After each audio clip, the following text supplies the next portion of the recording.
Let us solve this set math question. It says that if x power 10 is equal to 5 and x power 9 divided by y is equal to 5555, then what is the value of 1 by xy? So we have a bunch of options: 5, 1, 1, 1, 1, 2, 5, 8, 6, or it cannot be determined.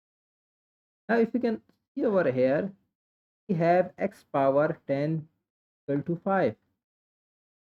And then we have x power 9 divided by y, which is equal to this thing. So I can take x power 9 from here. I can say that power 9 multiplied by x power 1 is equal to 5.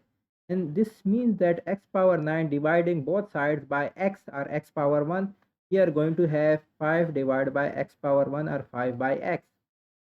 So now this is x power 9. Now it says that x power 9 divided by y. So what I'm going to do is that divide both sides by y. I'm going to get 5xy.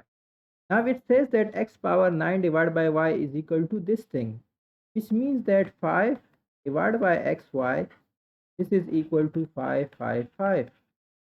Now I need to find 1 by x5. For that I have to divide both sides by 5. I'm going to divide this side by 5 and I'm going to divide this side by 5. So we are going to have 1 by xy.